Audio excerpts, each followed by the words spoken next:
Welcome to another episode of How I Discovered My Gift with yours truly, David D. Simons. Today, I'm excited. My excited is excited. We have an amazing guest on the show today. For those who don't know, you will know. And for those who do know, you know the impact this man has made on the world. We have the unforgettable Bob Burg on the show. So I want to just give a little background on Bob and what he's doing, what he's done in the marketplace. So Bob has regularly addressed audiences ranging in size from 50 to 16,000, sharing platforms and stages with some of the world's top thought leaders, broadcast personalities, Olympic athletes, and political leaders, including a former U.S. president. And although for years he's best known for his book, Endless Referrals, it's also, and his business parable, The Go-Giver, co-authored with John David Mann, that captured the imagination of his readers. The Go-Giver, a Wall Street Journal and Business Week bestseller, has sold over 1 million copies since its release and has consistently stayed at the top 25 of Porchlight's formerly 800 CEO read business book bestsellers. This book has been translated into 30 languages. It was rated number 10 on Inc. magazine's list of the most motivational books ever written, and was HubSpot's 20 most highly rated sales books of all time. Bob is author of a number of books on sales, marketing, and influence, with total book sales approaching 2 million copies. The American Management Association named Bob one of the 30 most influential leaders. He was named one of the top 200 most influential authors in the world by Richtopia. Bob, thank you so much for coming on the show. It's truly an honor to have you on. Oh, the honor is mine, Dr. Simons. Thank you so much for having me. Thank you, sir. I want to first start and give you some flowers here with the time that we have. I'd shared with you in a message that I actually was a part of a mastermind, and you got to speak to this mastermind with a mentor of mine, Peter Voog, and you just poured into all of us, answering our questions, helping us to really get a clearer idea on influence, on business. There were so many things you covered, and that was a transformative moment for me. And I was actually given your book, The Go-Giver, by one of my other mentors. His name is Raul Davis. So shout out to Raul, who said, I need to read this book, one of the first business books that he really forced me to read. So you need to read this and get this in your spirit. And it's transformed the way I do business, and not just the way I do business, it's transformed the way I do life. So I live from a giving, go-giver mentality. I'm always looking to give value, add value in every relationship and everything I do. So I just wanted to give you your flowers, Bob, and say thank you so much for the impact you've created on my life. And I'm truly grateful. Well, that means more to me than you can even imagine. Thank you so much. I take that to heart. No problem, sir. So Bob, our show is all about discovering one's gift, and I am curious, what is your most dominant gift, and how did you discover it? Well, I think it would be the ability to encourage and to help people feel genuinely good about themselves. And I definitely got that from my dad, just observing him. I was very blessed to be born to two great parents who set a wonderful example for me.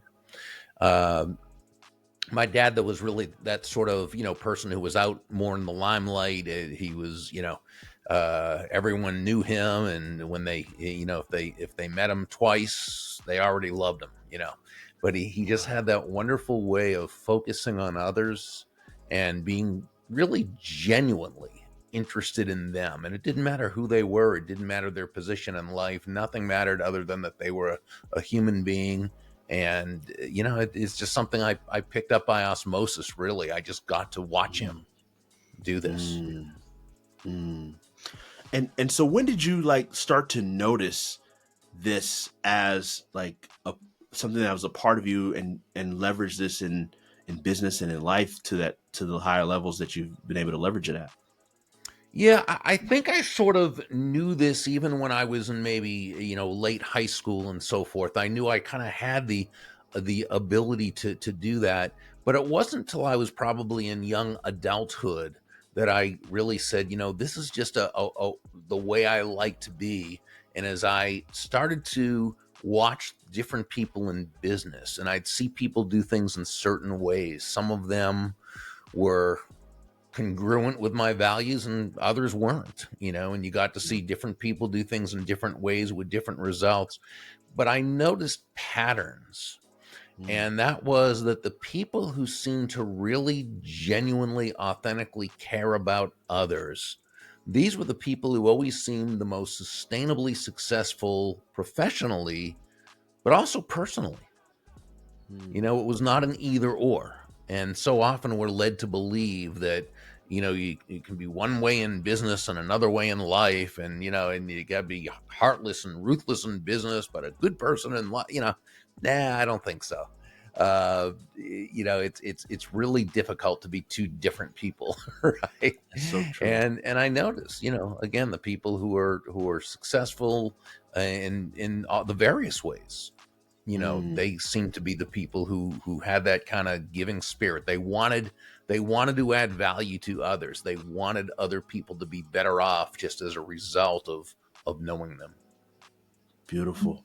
So when you put the Go Giver together, what was the inspiration that helped you to put this out there and want to put this message out there to the world? Because and for those that aren't aware, I mean, I just assume that a lot of people are aware, but could you also explain the Go Giver mentality and the mindset as well? Sure. Well, The Go Giver itself is a business parable. So it's a work of fiction based on proven principles of success.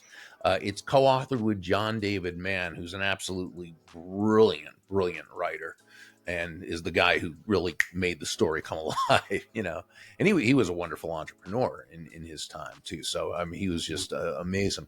Um, and really, the basic premise is very simple.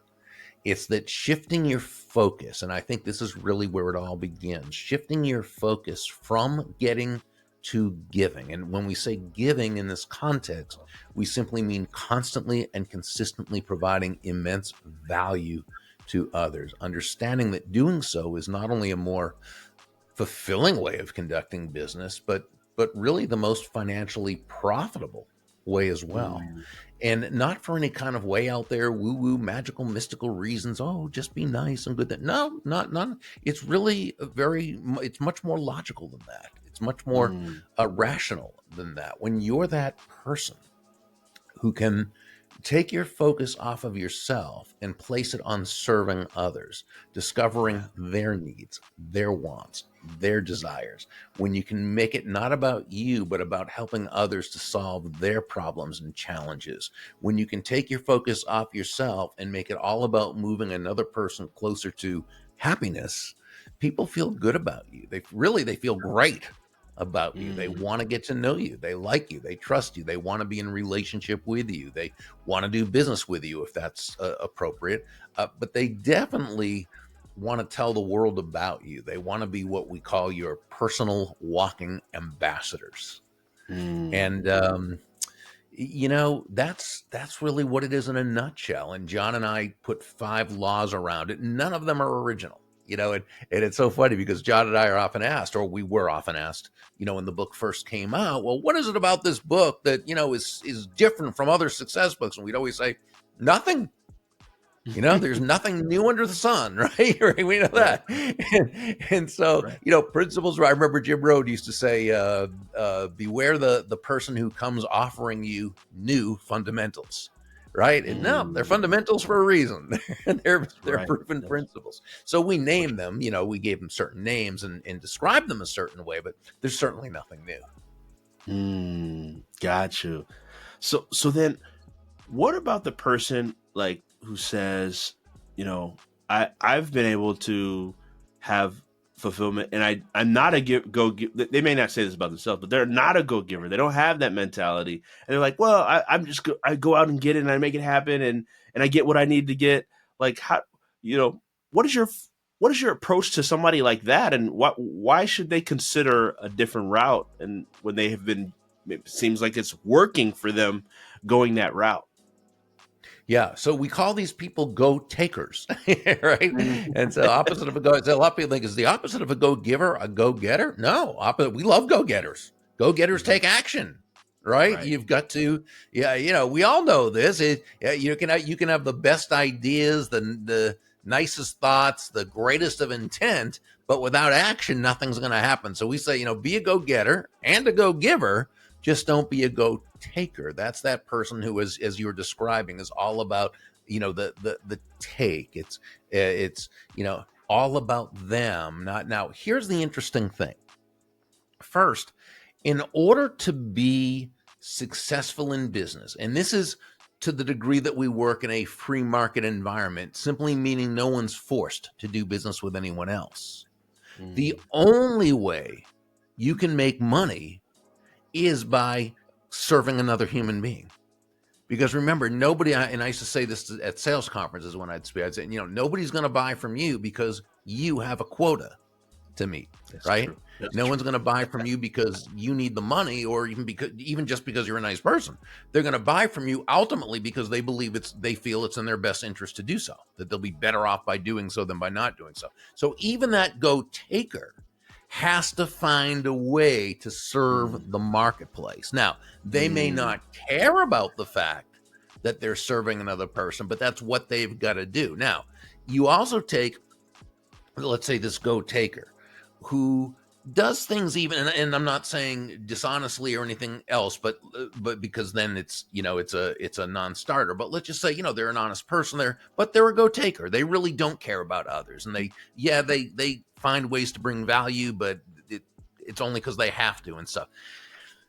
They can still be financially successful, but it's a lot more work. It's a lot Mm. harder because remember, their focus is just on themselves.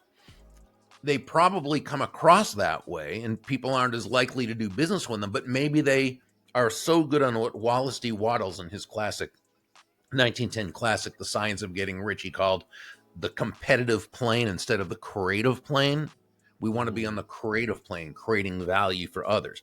But some Right. people are so good on the competitive plane, and they'll just work so hard and just stay at it that they can actually be financially successful, and they can even do this sustainably.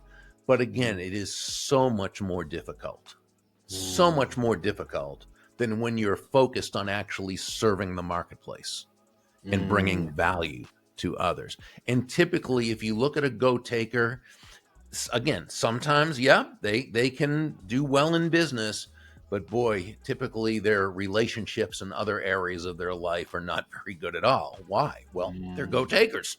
Right. It's Right. difficult to have a really good, positive, sustainable, relationships when you're a go taker. So now let me answer one other question, because you asked a wonderful, wonderful question, and I think it really should be addressed. What about that person who figures, yeah, it's going the way, okay, the way it is, what can you really say to them to help them to change? And here's the thing. We can never solve an issue that we don't realize we have. So Mm. if they are totally not open to the idea, nothing's going to change them. This is why it's so important to have a relationship with this person first. That relationship where they know you, they like you, they trust you. Because then you can tactfully say to them, I have such high regard for you and so much respect for you in so many areas of life, and you have such wonderful potential. Would you mind if I shared with you a way that I think you could even leverage that potential for even greater success? Mm. Remember, that's about them, right? Right. And so they probably want to know. And the way you asked didn't paint them in a corner. It doesn't make them defensive, right? And so Right. it's very easy for them to say, well, yeah, sure, go ahead. Right. And, that's where tact really comes into play. My dad always defined tact as the language of strength, because Mm. sometimes you really got to be strong to speak tactfully instead of saying, hey, pal, you're really doing it in a way, right? Especially when we Right. care about someone. For But sure. so yeah, and that's where we can, explain to that person that, while you're doing well right now, how much better, would you be doing if you were able to present yourself, your product or service to others in a way that they could see it being of value to them? Mm, Do mm, you think they'd be more or less likely to want to do business with you? And, and then you yes. can help them see where it's in your best interest to kind of place your self-interest aside and Mm, focus on that other person. So, and yes. it's okay, even if they're doing that, for selfish reasons, that's okay because, action precedes feeling, right? And so That's when right. you act a certain way, you begin to take hold of the action and the beliefs that come with that action. And so Yeah. not only is this person going to do a lot better Yeah. financially, but they're going to enjoy the process and they're going to Mm, become that go-giver that you saw deep inside of them, that as a leader you helped bring out. But it wouldn't have happened without A, the relationship, and mm, B, approaching in a tactful type of way. for sure. I love that. So I'm just curious about, you've probably heard thousands, not tens of thousands of stories of people leveraging and utilizing these principles to add value to their own lives. I'd love to, if you could, answer two. What's your one personal favorite transformation story observing the Go Giver principles in your own life? And two, what's one of the best stories you've heard from a reader or an Sure. observer or implementer of the principles that you've taught?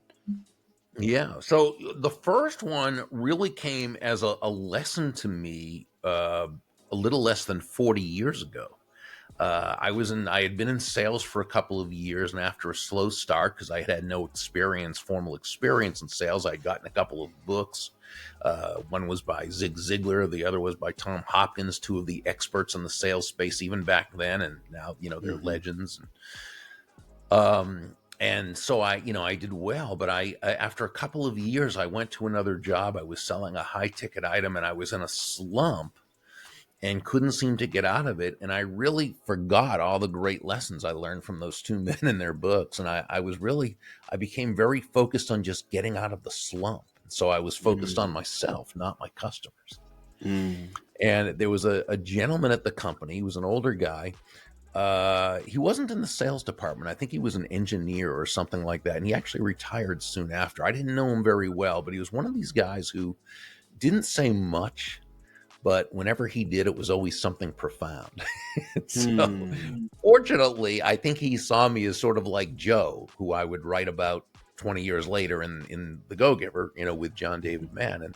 Mm-hmm. And he saw me as that young, ambitious, aggressive, up and coming, good kid with lots of potential, but whose focus was totally wrong.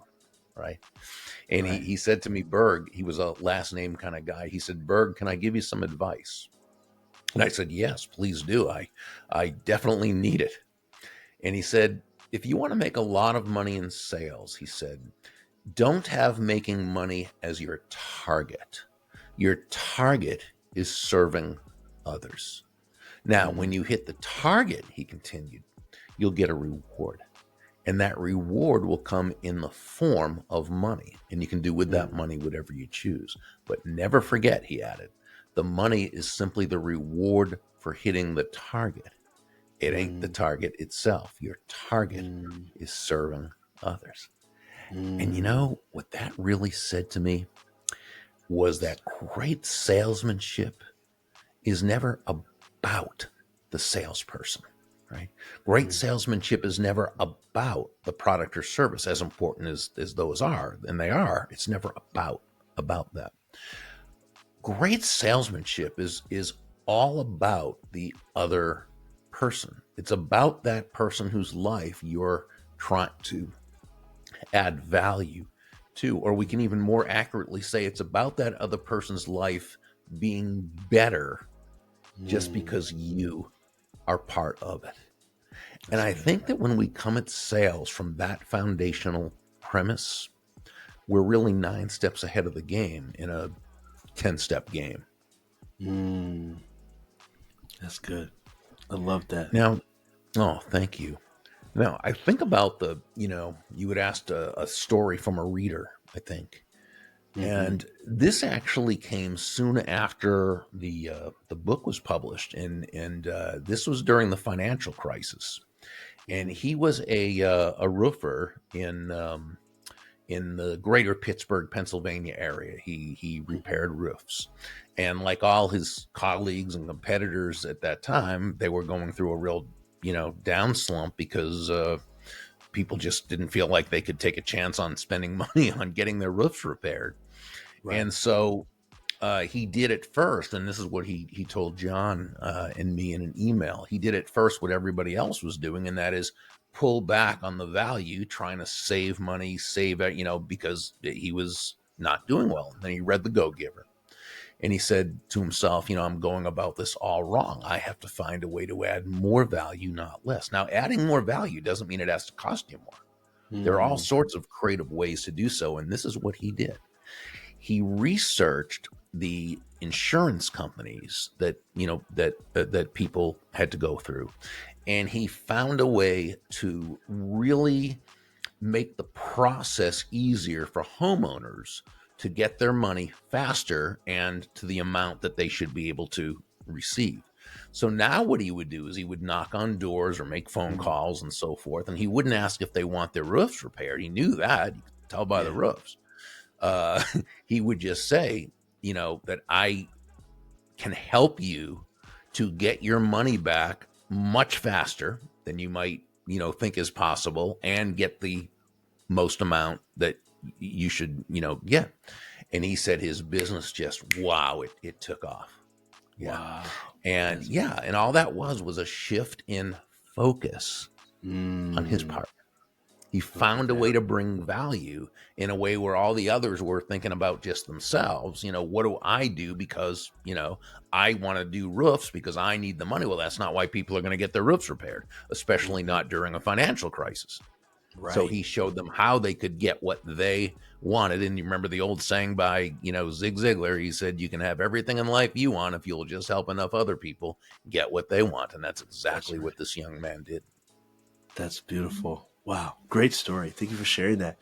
Uh, Thank you. um, I on the show we always ask about development, and I mean I just looking at the back of your background and the books you have there, and just obviously you're a person of development and um, personal development, and could you talk to us about the personal development journey and that you've been on your entire life and or whenever that started, right? Because some people Sure. don't start right away, right? Like That's right. it's a Mm-hmm. process.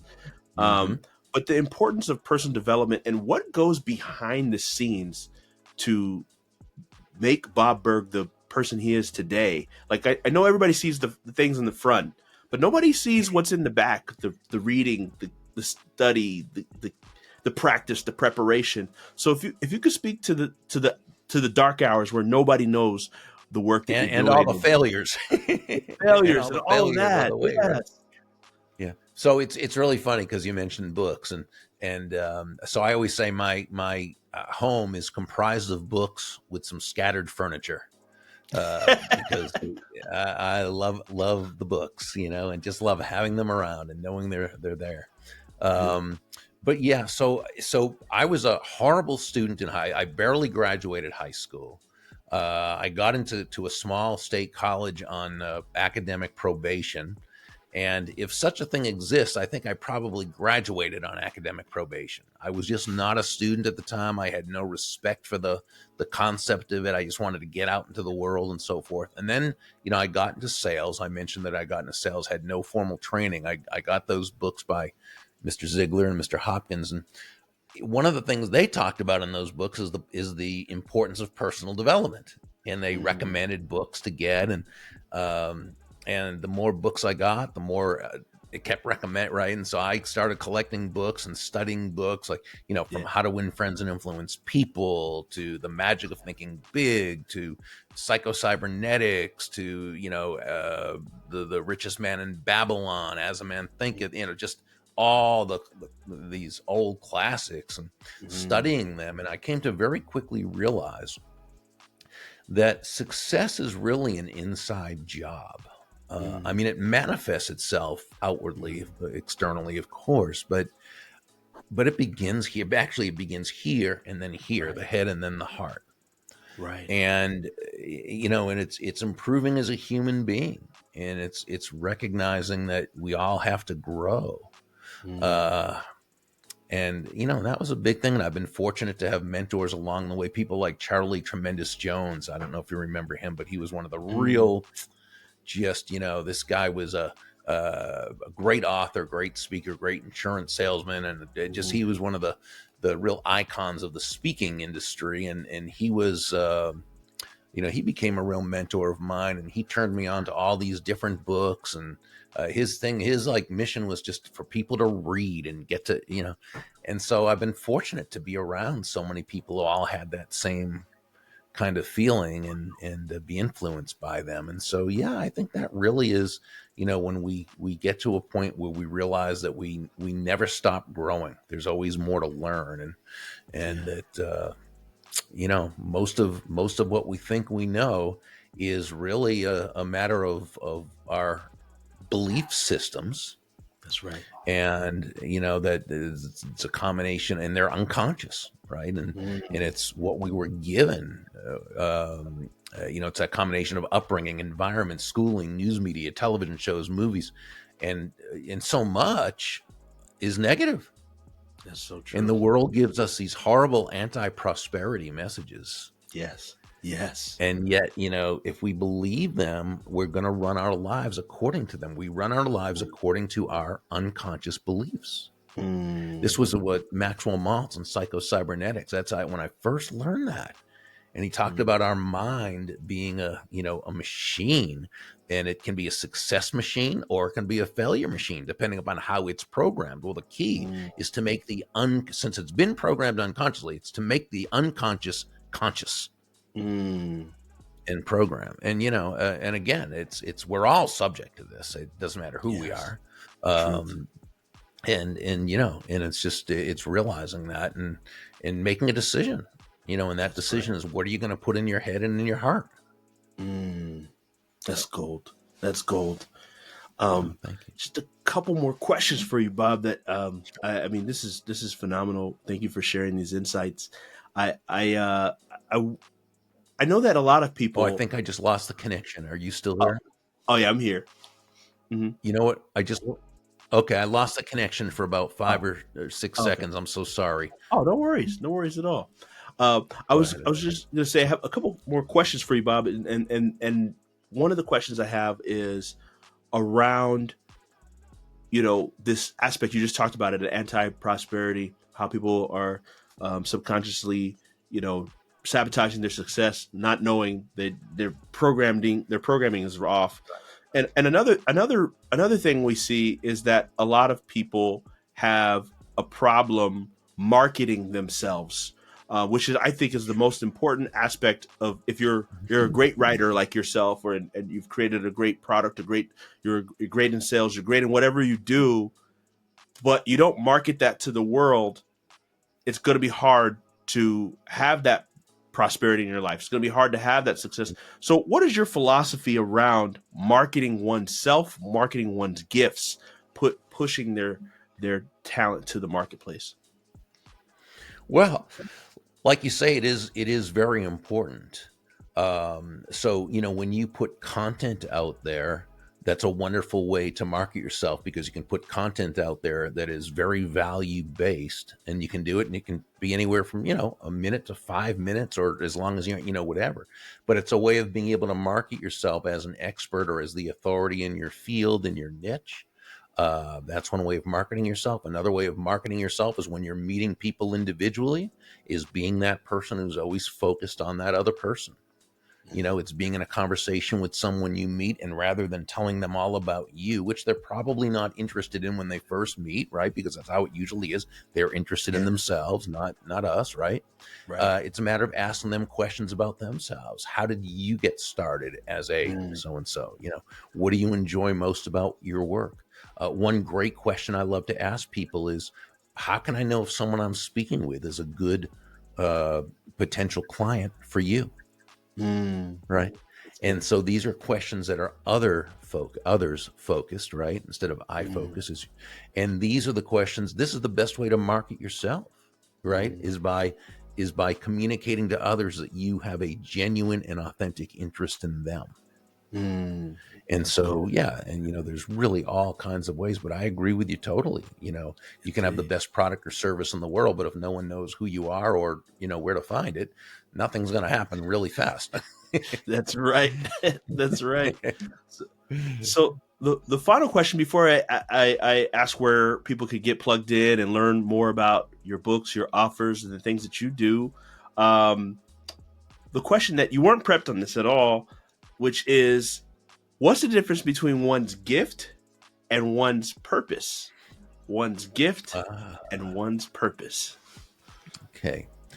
So I think a gift is something that is a natural tendency we have to excel in a thing. Okay. You can say it's a gift from God, a gift from nature, a gift Mm-hmm. from your parent, the combination of your parents. It's a Mm-hmm. gift. It's something that you intuitively have. This would be the 3-year-old who, when throw the wiffle ball, they just take the bat and boom, they have that great hand-eye coordination, Yeah. that gross motor, small motor control. At 3 years old, they have a gift, right? Yes. Now, if they never practice and you never teach them, nothing's really going to probably come out of that gift. Okay. Mm, So a gift does not ensure that they're going to be good at that thing. that's You know what I'm good. saying? That's Yeah. good. So there's the saying of the sages, uh, talks about leading a child in the direction of their preference. So if there's somebody who, let's say, has a scholarly type of, they just math is their preference. Okay, Hmm. well, what's a great thing we can do? Help them along to Right. really have a love for and enjoyment and improvement of math. If they have uh, uh, somebody has a natural inclination for chess. Okay, well, if you can get them in a chess club, get them a chess tutor, read books with them on chess. Great, you know what I'm saying? So in the Right. direction a person chooses to go, we help them. That's what a leader helps anybody do. That's right. Is they help them find their strengths. What a corporate leader does, they help them find their strengths and go with those strengths. For sure. As far as a purpose goes, that would be their kind of reason for living, in a way, what Mm, one finds as their reason for living. So mm, it's what they hold as their highest values, in a sense, but it's really it's the purpose is their purpose. So for example, for me, mine is to be an encourager, to yeah. to to have people better off after they've met me than they were before. Now, I don't know that I always pull that off, okay, but that is my purpose. Now, by the way, there is nothing about that is self-sacrificial. I'm not, Mm, or martyrish or anything. Oh no, I just want other. No, I take personal joy mm, in that, because mm, I think that is a gift that I had through my mm, dad. It was nourished, and my mom too. I don't mean to mm, in any way leave out my mom. It's just that my dad is, as the father figure, and mm. is the person I emulated. And Right. um, that kind of was, I think, something I was bound to have. So it was a gift, but that gift also is my purpose. It becomes the purpose. That's not always the case, but I think it is a lot, because I think God gives us gifts that align with what we're good at, with that, what we have an Mm, inclination for. that's You know what true. I'm So saying? true. And so, Absolutely. yeah, Ma- yeah. So, Makes sense.